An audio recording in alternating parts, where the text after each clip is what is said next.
there is this agitation right now. There is Biafra nation, there is Yoruba nation, and all. What is your attitude to all this agitation? Because some people don't even want to hear all these stories we're talking about the next election. They don't believe there'll be an election. And I'm talking about highly placed people in the South. They are not interested at all. Well, here's the thing, the issue with the Yoruba nation and then the Biafra nation is if Nnadi Kanu had the kind of personality that Sunday Igboho had, I mean, I can see that it's going to be a possibility if Nnadi Kanu. But you see, these people, I know how. They can be very, very militant, and I know they're going to attack me. But you see, Sunday Igboho is willing to suppress his ego. Sunday Igboho is willing to work with Nnadi Kanu and the Biafran people. He's very, very willing. And Sunday Igboho is someone that I respect a lot. But if you look at some of the comments by Nnadi Kanu and some of the things he says, it is very, very upset people in the Oodua nation, people in Sunday Igboho's camp. If Nnadi Kanu can try to be doing and don't mind the thing that the British put together, like Nigeria, 3 artificial nations that the first to be together that were a bit incompatible. And those 3 nations were India, Sudan, and Nigeria. Of those 3 nations, India broke up Pakistan and Bangladesh. Then Sudan broke up. Sudan broke up into Sudan and Southern Sudan. Nigeria is the only country left of those 2 countries that the British put together artificially that were kind of incompatible. And so there is that possibility that the Oodua nation, Sunday Igboho is somebody that is highly, highly underrated. The man is very, very intelligent, knows how to suppress his ego in place of his policy, his strategy, and his principles. I don't see Nnadi Kanu having that. I'm not saying that I'm against you. Don't come and attack me.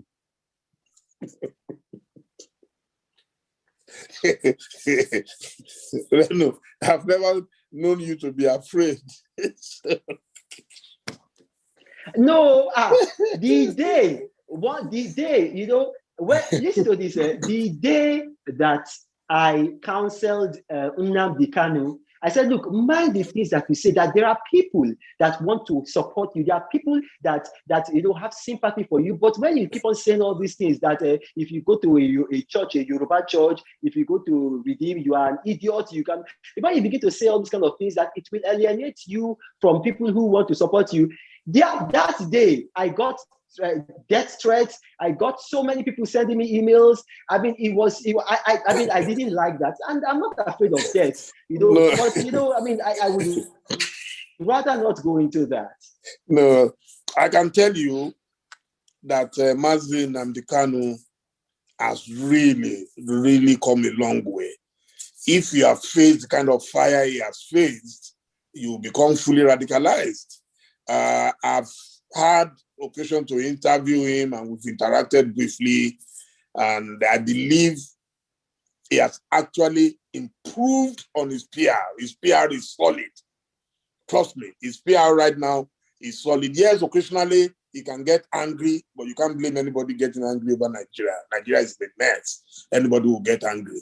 But I can tell you that in Nnadi Kanu, there have been 2 occasions I invited him on impromptu basis to join his Zoom where we're doing a golden handshake between the Southwest and the Southeast, and he came on both occasions. And he was very mild-mannered. He even apologized when I challenged him on a video that was released during the EndSARS, where they were telling people to go and attack in Lagos and all that. And he said he won't do that again, and he has not done it ever since. I can tell you there are people who are very close to him, and they talk to him all the time. If he can maintain I can tell you, I can tell temperament. you that he is a much more focused, much more matured person today. I can tell you, even in one of his broadcasts, he said in there that if he still believed in Nigeria, he would support DELE MOMODU for president. And I said, me, I'm not interested in any presidency or anything. I just want to face my job. That's why I'm talking to you. So, but I can tell you that a few of us, we will do everything possible to make sure that this new relationship, especially in the South, works. I'm not interested in any political office. Let me say that, because people always think, hey, everybody is interested in political office. No. But I can tell you that he's doing very well, and we will continue to encourage. Let me tell you, no human being is perfect. Let me just end this on this note, is that Nnadi Kanu is someone that has achieved what nobody has achieved in Nigeria. Now, some people talk about Ojukwu. Yes, Ojukwu was a military governor appointed by Ironsi, and so he had a platform. Nnadi Kanu did not have a platform. He built his own platform by himself. And then he has gotten to almost, like mythical status in the Southeast. Now, if as what you're saying, he has grown and then he has disciplined himself and he's not going to make some kind of comments that will alienate other people in the South. Honestly speaking, I mean, I see him and Sunday Igboho collaborating with Gani Adams. Look, there's no telling where things can go. In fact, they might be the people that might actually force these parties to say, okay, we have to restructure. Even if we cannot give, even if we cannot have a southern president, but we must restructure. Otherwise, this country is not going to survive. No, I can tell you for free that both Mazi Nnamdi Kanu and Chief Sunday Igboho Adeyemo, they have passed the stage of restructuring. So don't let's waste our time on that. They have passed. And my prayers are always with them. You see, because they know why they are saying enough. This is not the first time people are talking about restructuring. This is not the first time people are complaining about the injustice in Nigeria. So maybe some of us who still talk Nigeria, were the foolish ones. So I'm willing to give that to them, that at least they have the courage of their conviction. They are very convinced that, look, you guys are wasting your time, and we must not discourage anybody. Everything is possible on the table right now. Anything is possible. So if you and I are not ready to join them on the streets or in the trenches, we should not be the ones to discourage them. Please. I will urge you maybe to not frame it that way. I did not discourage them. I encourage them. I said, this is what I said. I encourage them, and I said that if Mazi Kanu can move beyond some of the things that he said in the past, that it will go a long way. And then you said that he has told that he's moved beyond that, and I agree. So if he's done that, I listened to his recent interview with the Ugandan journalist in Kenya. It was absolutely fabulous. Go on. Yeah, go on, please. No, but that's the thing. Now we don't have to overflow this now. What I'm saying is that since you are saying that he has grown beyond that, then we are on the same page. I did not say anything against him. I said that as long as he can measure himself and not say things that will alienate. I mean, if you have a leader like that, and then you cannot really help him to say, okay, these are the parts where you might be erring, you're not helping him. I'm not discouraging him at all. Not at all. I'm not discouraging him at all. And I'm glad that you have said that, okay, he's moved beyond that. It's a good thing. Now we can now move on. There's me and you, there's no disagreement. We are on the same page. Okay. Now, yes, I just wanted us to touch the different areas. Those who want restructuring, those who want election in 2023, those who want Yoruba Nation, those who want Biafra. I just wanted us to be able to touch some of these things. Then, what about this theory that the South, and I'm talking about the entire South, must insist that the two political parties must agree to power coming to the South. That's phase one. Phase two is that in the South, fortunately, one side is pro-PDP, another side is pro-APC. So let the Southwest that is pro-APC produce a Southern candidate from Southwest, while the South-South and Southeast that are pro-PDP would have a candidate from there. How about that? Southwest, APC candidate, South-South, Southeast, PDP candidate. It's a good idea, but we are talking about politics and power. Nobody, look, the reason why they did that in 1999 is because General Ibrahim Babangida, Ibrahim Gusso, and General Abdulsalami Abubakar were afraid that Nigeria was going to break up. And the North, I mean, it might upset you if you're a Northerner and you're watching this, but the North is economically tied to the South, and they didn't want the breakup of Nigeria, so it was a sacrifice. Now, except you are going to have that same so you are scenario saying they will now permanently they are afraid of it. The president of Nigeria. You think after Buhari, the South will be at peace with that again?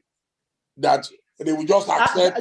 That's not what I'm saying. No, please don't put words. I want you to say it very well, sir. That's not what I'm saying. What I'm saying, you asked a specific question and you said that what if APC in the Southwest produce one Southern candidate and then PDP in the South and Southeast produces another Southern candidate. I said, look, that is like almost nursery school that, okay, I will do like this and you will do like that. No, that's not how politics work. Power, this is power. Everybody wants power. Nobody's going to give it to you. So you have to, this is what they call real politics. You have to strategize. And when you look at the strategy in place right now, as far as I'm concerned, I would prefer to have the best president, the best president of Nigerian origin. And if you ask me, if you're going to ask me who do I think will make the best president, I would say, and it's going to upset a lot of people, but I would say Peter Obi. Peter Obi will be an absolutely fabulous president. If Peter Obi were president of Nigeria, Nigeria would be like Dubai in a matter of years. But I am a realist. I'm a pragmatic person. The way I see what's happening, look, the APC right now, they are struggling to say, look, how are we going to come out from this gentleman's agreement? Because if we give this thing to Bola Tinubu and the PDP give their tickets to a Northerner, look, they are going to get it. Well, as I said, I still disagree with that. Unless you could see what happened last week when the Southern governors, for the first time, came together and said, no, enough of this open grazing. We are not going to allow it. You see, it's because people feel so docile. People feel so squeamish. And there is this master-servant relationship between the North and the South. And that is why you would think in a party where without the Tinubus, there would have been no Buhari. Buhari tried 3 times. He had CPC, he was in AMPP, he went around the country. He could not win. So why would you tell me that you cannot produce a Southern candidate in the 2 parties? At any rate, I'll move to the next one. The first one is, why couldn't President Jonathan and President Olusegun Obasanjo manage their differences well? But for that fight between the 2 of them, there will be no Buhari today. I think they presented, the presidency to Buhari on a platter. Well, I mean, that's going to be a very difficult question to answer. You have to understand that you're dealing with personalities, and you're dealing with personalities. The one that I can say publicly, which is also in my book, is that, when you're going into politics, you need to clarify expectations. I'm going to say that again so you don't misunderstand me. You need to clarify expectations because you have to understand human nature. With human nature, for instance, if I don't like you, maybe you are Yoruba and I don't like you because you are Yoruba. I'm not going to tell people that I don't like you because you are Yoruba.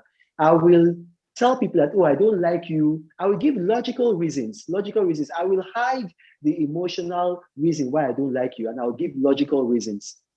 So with former President Jonathan, I think that they did not clarify expectations in 2011, because some people, and President Obasanjo was among them, were under this impression that former President Jonathan had agreed to contest for only one term.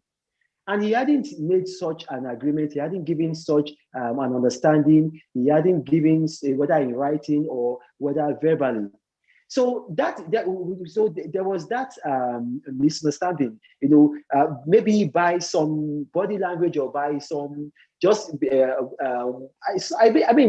really wouldn't know what it is, but there was that, there was no clarity of expectations. So one man was being that, okay, good. So this man is going to go there and is going to do only one term. And if you recall, the very first time that former President Olusegun Obasanjo mounted the campaign trail not the first time, the last time he mounted the campaign trail with former President Jonathan in 2011 when they were campaigning, he said that former President Jonathan was going to do one term. He was the one that was saying it. And former President Jonathan did not give any such undertaking. So there was that crisis of expectation. So in my own humble opinion, I would say that is it. But beyond that, you might have to ask the two dramatists personnel. Thank you very much for watching our video to the very end. If you are our subscribers, thank you for always coming back to watch our videos from Facebook, from YouTube. We really appreciate everyone that is supporting us. If it's the first time of coming across our videos, why not take a moment of your time to visit our platform and follow us on Facebook and subscribe to our YouTube channel. This is the only way you can support us, by sharing and commenting and giving your view about these specific videos. Until we meet again, stay tuned with Nnadi TV. Peace out. To your family. Don't forget to subscribe to get notified. And as you the show your support, now say God bless you too. Sense on the bed. Nnadi TV, Nnadi TV, Nnadi TV. Oh, Nnadi TV, Nnadi TV, Nnadi TV.